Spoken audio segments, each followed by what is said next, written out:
"We can't afford much," Tom whispered, his voice rough with exhaustion and something that might have been shame. They'd driven 17 hours straight from their foreclosed farm in Nebraska, chasing a job opportunity that had evaporated the moment they arrived in Portland. Now, with $43 to their name and nowhere else to turn, this roadside motel represented their last shred of dignity before. Sleeping in the truck became their only option. The lobby smelled of stale cigarettes and industrial cleaner. Behind the front desk sat a man whose entire demeanor screamed self-importance, slicked back hair, expensive watch that seemed absurdly out of place in this establishment, and a smile that never reached his calculating eyes. His brass nameplate read, "Marcus Webb, General Manager." "Help you?" Marcus drawled, not bothering to look up from his phone. "We need a room for the night," Tom said, straightening his shoulders despite the weariness that bent his spine. "The cheapest you have." Marcus finally glanced up, his gaze traveling deliberately over their mud-stained boots, worn jackets, and the desperation they couldn't quite hide. His lip curled slightly. "Cheapest room is $85, cash only. And I'll need a $50 deposit for potential damages." Sarah's heart sank. They couldn't afford that.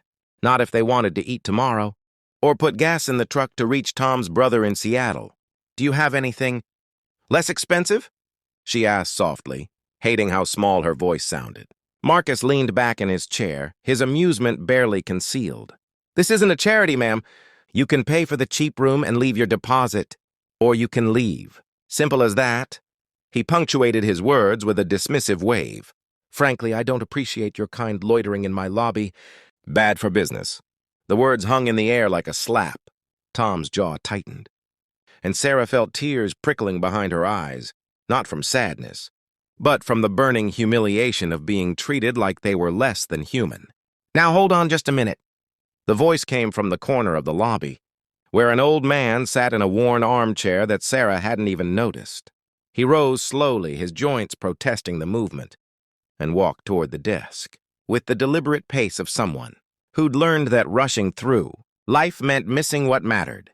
He must have been in his late 70s, with sun-weathered skin that spoke of decades working outdoors, white hair that stuck up at odd angles, and eyes that held an ocean of stories.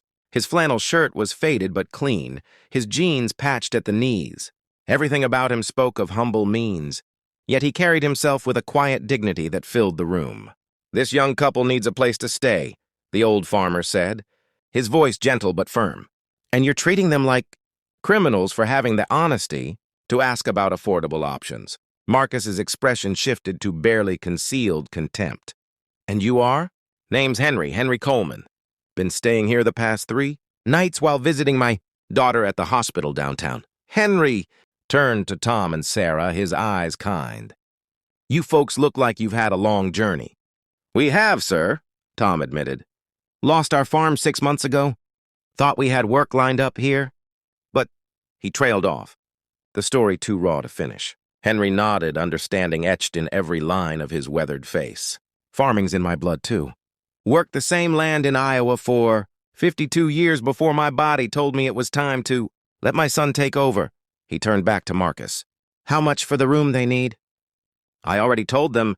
"I heard what you said," Henry interrupted, his voice still soft but with an edge of steel. "I'm asking what you'd charge me if I wanted to book that room for these folks, plus whatever deposit you're demanding." Marcus blinked, clearly not expecting this turn. $135 total." Without hesitation, Henry pulled out a worn leather wallet and counted out the bills, placing them on the counter with the careful precision of someone who knew the value of every dollar. "Here, give them the room." "No," Sarah said quickly, her voice thick with emotion. "Sir, we can't accept—" "Already done," Henry said, waving away her protest with a gnarled hand. "Consider it paid forward from all the times folks helped me when I needed it." Marcus snatched up the money, his face flushed with irritation at being outmaneuvered. He slapped a key on the counter. "Room 118, ground floor, around back. Checkout's at 10. His tone made it clear they shouldn't expect any courtesies. Tom picked up the key with trembling fingers. "How can we ever repay you?" Henry smiled, and it transformed his entire face, making him look decades younger. "You can't, and that's the point. But here's what you can do someday. When you're back on your feet and you see someone struggling the way you are now, you help them.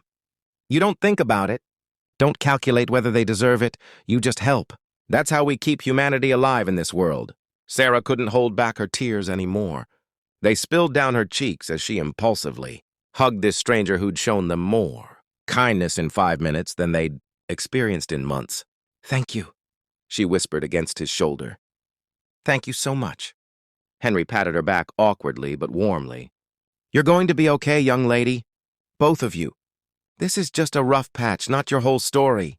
As Tom and Sarah headed toward their room, Henry called after them. "Breakfast is served in the lobby starting at 6. It's included with the room, so make sure you eat well before you hit the road." Marcus waited until the couple disappeared, before sneering at Henry. "That was foolish. They're probably con artists who prey on soft-hearted old fools like you." Henry turned to the manager with an expression that held no anger, only profound sadness. "You know what I see when I look at you, son? Someone who's forgotten what it feels like to need help. Someone who's lost touch with the fact that we're all just one disaster away from being exactly where they are." "I've worked hard for everything I have," Marcus shot back defensively. "So have they," Henry replied quietly. "Hard work doesn't guarantee success. Sometimes crops fail. Sometimes banks foreclose. Sometimes life just knocks you down.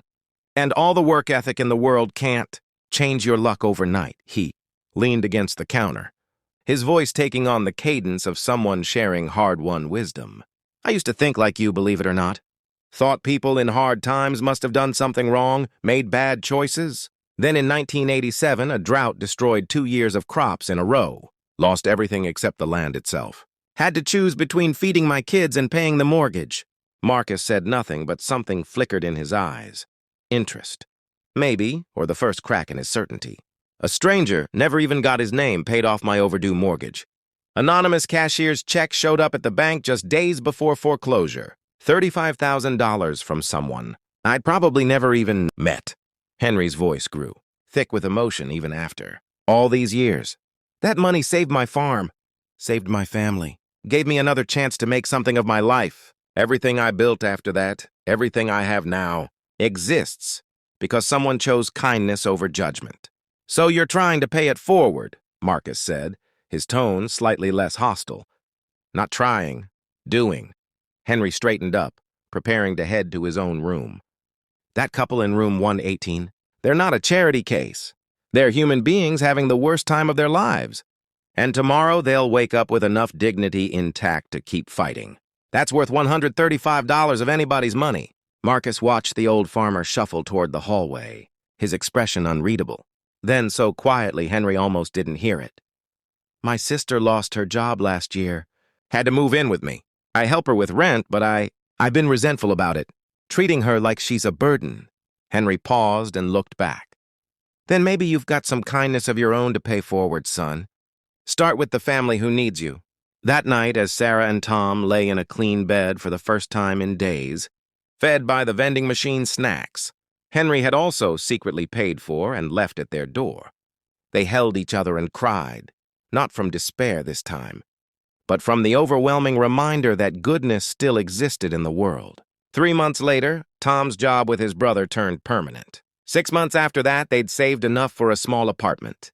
And 2 years after their encounter at the Riverside Inn, they received a letter from the Coleman family in Iowa, informing them that Henry had passed away peacefully in his sleep. The letter also mentioned that Henry had kept a journal of every act of kindness he'd witnessed or participated in, thousands of entries spanning decades. The family was sharing excerpts with people he'd helped, hoping to honor his legacy. The entry about Tom and Sarah read, "Met a young couple tonight who reminded me of myself at their age. Proud, hard-working, and temporarily broken by circumstances beyond their control. Gave them a room and a reminder that their story isn't over. Hope they'll pass it on someday. That's how we change the world, one struggling soul at a time." Tom and Sarah framed that letter. And they did pass it on.